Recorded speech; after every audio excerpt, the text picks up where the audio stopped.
안녕하세요. 주변들의 조민근 변호사. 안녕하세요. 송재승 변호사입니다. 이 법인에 네네네. 성범죄로 이제 고소를 당하거나 네네. 이런 사람들이 사실 되게 많잖아요. 그렇죠. 저희 같은 경우에는 이제 형사 사건이 뭐 워낙 많기 때문에 그 중에서 오늘 어떤 주제를 촬영할까 생각을 하다가 네. 가장 이 성범죄가 민감하고 예민하고 혹은 그 피해자의 진술에 따라서 무조건 처벌되는 그렇죠. 형국을 띄다 보니까 초동 대응이 정말 중요하다. 제일 중요해요. 제일 중요해요. 라고 말씀드릴 수 있잖아요. 연인 관계나 아니면은 이제 친하게 지내다가 술 마시고서 이제 서로 이제 스킨십을 하거나 성관계로 나아갔는데 다음 날에 연락이 와서 오빠 어제 나한테 왜 그랬어? 뭔가 내가 성적으로 부적절한 행동을 했다는 취지로 피해자로부터 연락이 왔을 때 어떻게 해야 되는가 많이 궁금하실 텐데 이랬을 때 절대 하지 말아야 될 5가지 행동 유형에 대해서 한번 말씀을 드리고 올까 합니다. 네. 첫 번째는 사과입니다. 사과. 야, 오빠가 미안해.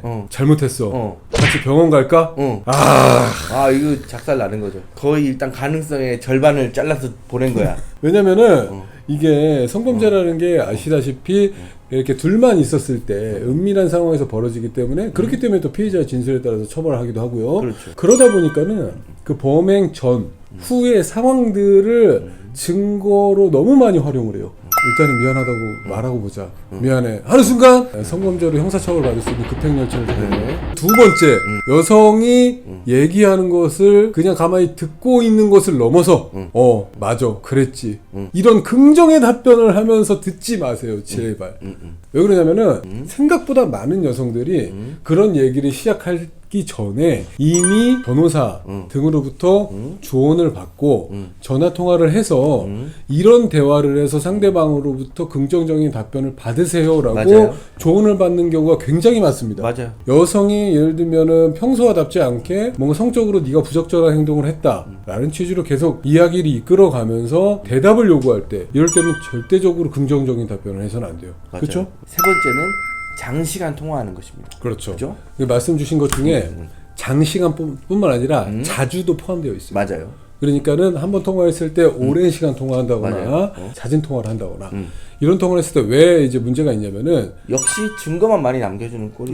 아무래도 일반인들 입장에서 내가 하는 얘기 중에 뭐가 유리하고 불리한지 구별해내기가 쉽지가 않아요. 맞아요. 상대방은 뭔가 이제 조언을 받고 이런 플랜으로 이제 계획을 해서 통화를 하고 있는데 본인은 아무것도 모르는 상태에서 그냥 상대방이 대화한 내용에 따라서 이렇게 끌려다닐 수가 있어요. 맞아. 평소처럼 남자가 별말 없이 이렇게 스킨십을 시도했단 말이죠. 왜 만져요? 아니 이럴 수 있다는 거야. 그러니까 뉘앙스가 다른 거지. 오빠 어제 내가 싫다고 했잖아 라고 말한 거에 대해서 그래 싫다고 했었지 뭐 이래버리면은 그런 거죠. 고소하고 수사 절차 내에서는 여성이 싫다고 했고 남성은 그걸 무시하고 성관계를 했다라는 사실관계로 정리가 되기 때문에 굉장히 가시밭길을 걷게 되죠. 민감한 상황 속의 사실관계들에 대해서 그 대화를 장시간 나누다 보면은 요런 거 한두 개 안 걸리기가 힘듭니다. 부적절한 행동을 했다고 상대방이 이의를 한다라고 하면 바쁜 척을 하고 끊어. 오히려 일반인 입장에서는 이게 훨씬 더 나을 수 있어요. 나올 수 있어요. 그 다음에 차후에 내가 있었던 사실관계를 조사를 받으면서 정말 명명백백하게 내가 기억한 거 그대로 진술하면 되잖아. 네 번째는 피해자를 자극하는 것입니다. 당황해. 당황할 수밖에 없어. 그러면은 적절하게 대응하기가 굉장히 안 좋죠. 어렵죠. 변호사 아니라 뭐 판사, 뭐 검사 할아버지더라도 그렇죠. 당황하면 제대로 대응 못 하잖아요. 그죠? 피해자를 단념시킬 수 있는 기회를 걷어차는 행동이죠. 그렇지. 전투력을 상승시켜서 바로 경찰서 민원실로 직행하게 만드는 그런 상황은 네. 피해야 된다라는 말씀드릴 수 있을 것 같고. 그리고 이런 씨 어디서 사람 하나를 조질라고 미친 거 아니야? 어제 무슨 일이 있었고 뭐 술을 얼마나 마셨고 이렇게 일목요연하게 설명하는 것도 참 좋죠. 그렇게 할 수 있으면은 변호사라고 생각이 들어요. 변호사가 그런 전화를 받았을 때는 그렇게 할 수 있겠죠. 근데 일반인들 그게 쉽지가 않잖아요. 맞아요. 그렇기 때문에 나는 안 그랬는데 맞아. 너 싫다고 한 적 없어. 맞아. 그때 있었던 사실관계를 단답형으로라도 부정하는. 명명백백하게 부정해 준다면은 그것만으로도 충분합니다. 절대 하지 말아야 될 것 마지막 5번째. 혼자서 끙끙 앓고 있기. 절대 해서는 안 됩니다. 맞아요.